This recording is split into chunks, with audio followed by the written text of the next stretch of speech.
خیبر پختونخوا کے سرکاری خزانے سے مغربی ممالک کی لابنگ فرمز کو پیمنٹ کا انکشاف۔ ناظرین، خیبر پختونخوا کی عوام کے ٹیکس کا پیسہ جو صحت، تعلیم اور بنیادی سہولیات پر خرچ ہونا چاہیے تھا، وہ بجنہ طور پر مغربی ممالک کی لابنگ فرمز کو دیا گیا ہے۔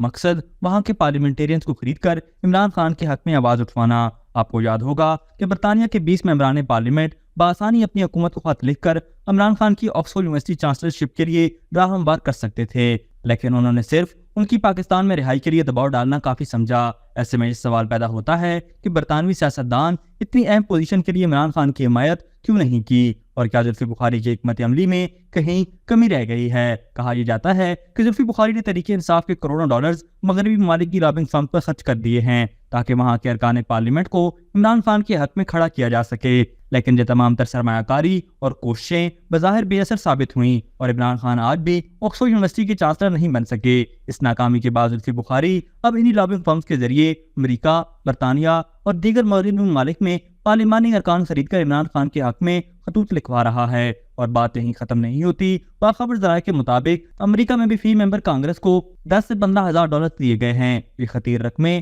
آخر آتی کہاں سے ہیں؟ مصدقہ اطلاعات کے مطابق خیبر پختونخوا کے سرکاری خزانے اور شوکت خانم کے فنڈ سے یہ رقمیں نکالی گئیں۔ اس کہانی کا ایک اور حیران کن پہلو یہ بھی ہے کہ خیبر پختونخوا کے خزانے پر کنٹرول کے لیے تحریک انصاف نے صوبے کے باہر سے ایک شخص مزمل اسلم کو بھرتی کیا، جو عرف عام میں ہنڈی ماسٹر کے نام سے بھی مشہور ہے۔ اس اقدام نے حکومتی شفافیت پر سوالات کھڑے کر دیے ہیں، اور اس کے علاوہ تحریک انصاف نے شوکت خانم کا آڈٹ کروانے سے بھی انکار کیا ہے، جس سے اس بات کو مزید تقویت ملتی ہے کہ کہیں نہ کہیں مالی معاملات میں گڑبڑ ضرور ہے۔ تحریک انصاف کی کوششیں یہیں پر ختم نہیں ہوئیں۔ اپنی ان مالیاتی باضابطگیوں پر پردہ ڈالنے کے لیے انہوں نے ایک یوٹیوبر شاہد اسلم کو سامنے لا کر حکومتی لابنگ فرمز کی افواہیں پھیلانا شروع کر دی ہیں۔ مقصد صرف ایک ہے، یعنی عوام کی توجہ اپنی ناکامیوں سے ہٹانا اور حکومتی اداروں پر شک پیدا کرنا۔ عوام کو یہ سوچنے کی ضرورت ہے کہ ان کے ٹیکس کا پیسہ کس طرح سے بیرون ملک خرچ ہو رہا ہے اور انہیں بے خبر رکھا جا رہا ہے۔ شفافیت اور جواب دہی کسی بھی جمہوری نظام کی بنیاد ہے، اور عوام کا حق ہے کہ وہ جانے کہ ان کا پیسہ کہاں اور کیوں خرچ کیا جا رہا ہے۔